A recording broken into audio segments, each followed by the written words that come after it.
গরম ভাতে কলাপাতায় মোড়ানো মাছের পাতুরি বাঙালি রান্নার কিন্তু এক অপূর্ব রূপ। আজকে শেয়ার করব মাছের পাতুরির রেসিপি। তবে রুই মাছ, কাতলা মাছ, ইলিশ মাছ বা পমফ্রেট মাছ দিয়েও কিন্তু মাছের পাতুরি খেতে বেশ ভালো লাগে। আজকে আমি শেয়ার করছি কাতলা মাছের কলাপাতায় মোড়ানো পাতুরি। এখানে দেখো নিয়ে নিয়েছি 4 পিস মতো কাতলা মাছ। আগে থেকেই মাছগুলোকে ধুয়ে পরিষ্কার করে নিয়ে জলটাকে ঝরিয়ে রেখেছি। এবারে মাছের মধ্যে দিয়ে দেবো স্বাদ মতো নুন আর দিয়ে দেবো হাফ চা চামচ মতো হলুদ গুঁড়ো। এবারে নুন আর হলুদ গুঁড়োটা মাছের সাথে মিশিয়ে নিয়ে মাছটাকে একটু ভালো করে মেখে নিচ্ছি। আর মেখে নেবার পর 10 মিনিট একটু রেখে দেবো যাতে মাছের মধ্যে নুনটা খুব ভালো মতো মিশে যায়। আর গরম গরম ভাতে এই মাছের পাতুরিটা খেতে কিন্তু বেশ ভালো লাগে। তবে অনেক সময় আমি কুমড়ো পাতা বা লাউ পাতাতেও কিন্তু মাছের পাতুরি বানাই, সেটাও কিন্তু খেতে বেশ ভালো লাগে। তবে আজকে আমি কলা পাতাতেই মাছটাকে পাতুরি বানাবো। প্রত্যেকটা মাছ মেখে নিয়েছি। এভাবে মাছটাকে 10 মিনিট মতো একটু রেখে দিচ্ছি।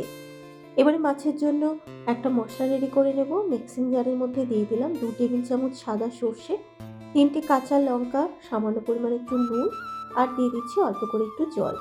এবার ঢাকনাটাকে বন্ধ করে মশলাটার একটা মিহি পেস্ট রেডি করে নেব। মশলাটা মিহি করে বেটে নেবার পর এবার মাছের মধ্যে মশলাটাকে দিয়ে দিচ্ছি। আর সর্ষেটা অল্প একটু নুন আর যদি কাঁচা লঙ্কা দিয়ে বেটে নেওয়া হয় তাহলে সর্ষে বাটাটা কিন্তু একদমই দিতে হয় না। আর দিয়ে দিলাম হাফ চা চামচ হলুদ গুঁড়ো, হাফ চা চামচ লঙ্কার গুঁড়ো আর দিয়ে দিচ্ছি, যেহেতু পাতুরি বানাবো তাই বেশ কিছুটা পরিমাণে সর্ষের তেল দিলাম।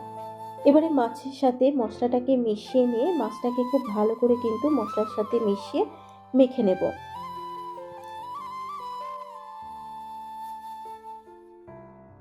মশলার সাথে মাছগুলোকে একটু ভালো করে মেখে নিলাম। আর নুনটা যেহেতু আরেকটু লাগবে তাই এখানে স্বাদ মতো আবারও একটু নুন দিয়ে দিলাম। নুনটা দেবার পর এবার নুনটাও মাছের সাথে খুব ভালো করে মিশিয়ে নেব। মাছগুলো মেখে নেবার পর এবার পাতুরিটা বসানোর জন্য এখানে একটা নিয়েছি ফ্রাইং প্যান। ফ্রাইং প্যানের মধ্যে দিয়ে দিচ্ছি কলা পাতা। এখানে 2টো কলা পাতা ফ্রাইং প্যানের মধ্যে ঠিক এইভাবে কিন্তু বিছিয়ে দিলাম।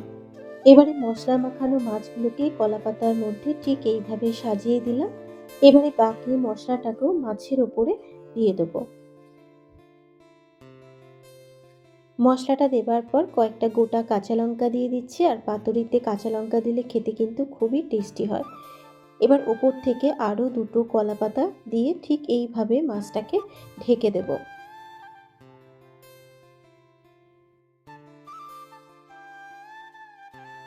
দুটো কলা পাতা দিয়ে মাছটাকে ঢেকে দিয়ে ঠিক এইভাবে মাছটাকে মুড়িয়ে দিয়ে ঢাকা চাপা দিয়ে দেবো। এবারে ফ্রাইং প্যানটাকে গ্যাস ওভেনে বসিয়ে দেবো আর গ্যাসটাকে অন করে দিচ্ছি। এবার গ্যাসের ফ্লেমটাকে লোতে রেখে মাছটাকে রান্না করে নেব। 15 মিনিট পর এবার আমি ঢাকনাটাকে খুলে মাছটাকে উল্টে দেব। ওপর থেকে একটা প্লেট ঠিক এইভাবে চাপা দিয়ে মাছটাকে উল্টে দেব।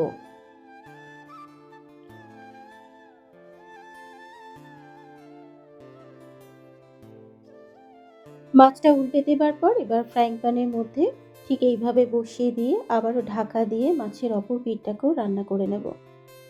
প্রায় 15 মিনিট ঢাকা দিয়ে মাছটাকে রান্না করে নিলাম। এবার একটু পাতুরিটাকে ঠান্ডা হতে দেব। পাতুরিটা যখন ঠান্ডা হয়ে যাবে এবার আস্তে করে কলা পাতাগুলোকে আমি তুলে দিচ্ছি। আর মাছের পাতুরি কিন্তু একদম তৈরি। এবারে মাছের পাতুরিটাকে একটা প্লেটের মধ্যে ঢেলে নেব। আর তৈরি হয়ে গেল আমার আজকের রেসিপি কাতলা মাছের পাতুরি।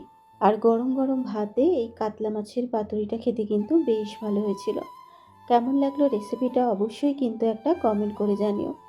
আবারও হাজির হয়ে যাব অন্য কোনো নতুন রেসিপি নিয়ে। ধন্যবাদ।